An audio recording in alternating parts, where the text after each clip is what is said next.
skipper? Déjà, skipper, c'est être responsable de son bateau. Donc on peut être skipper, il n'y a pas vraiment d'âge pour être un skipper. Après, pour devenir skipper, il faut être passionné. Il n'y a pas vraiment de diplôme non plus, mais il y a des compétences quand même à développer pour connaître la mer, connaître son bateau, pour la sécurité aussi également. Donc voilà, c'est des compétences quand même qu'il faut développer. Et puis il y a aussi le métier de skipper professionnel, où là il faut un diplôme, mais qui ne concerne pas vraiment la régate et la compétition, quoi.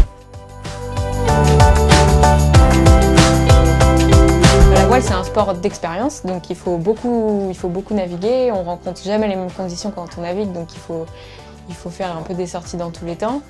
Moi, j'ai commencé par exemple par l'optimisme quand j'étais toute petite. Donc on apprend déjà à observer le vent, la mer, et puis après à maîtriser son bateau. Et puis après, petit à petit, on peut passer sur des bateaux de plus en plus grands, aller de plus en plus au large, naviguer la nuit, etc.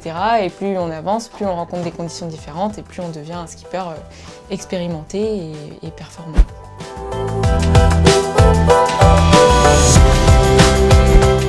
Moi, ma passion pour la voile, elle vient depuis que je suis toute petite. En fait, mes parents, ils avaient un bateau, donc on partait en vacances en famille, en croisière autour de la Bretagne, dans des petits ports et tout ça. Donc ça vient de là. J'ai beaucoup navigué avec mon papa, surtout.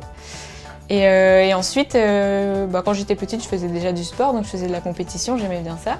Et j'ai réussi après à allier les deux, donc à faire de la voile en compétition. Et puis là, j'ai plus jamais arrêté, et puis je suis passée au fur et à mesure sur des bateaux de plus en plus gros avec l'envie d'aller voir au large ce qui s'y passe, quoi.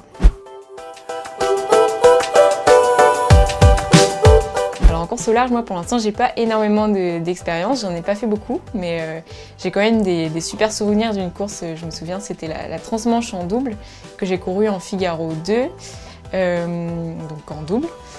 On n'a finalement pas traversé la Manche parce que les conditions météo étaient trop mauvaises. Par contre, on a longé la côte nord de la Bretagne et on est revenu à la tombée du soleil. Et le vent est tombé avec nous et on a réussi donc on tirait des bords entre les cailloux et on a réussi à passer l'arrivée juste avant la renverse du courant, et tous nos poursuivants se sont retrouvés bloqués dans le courant.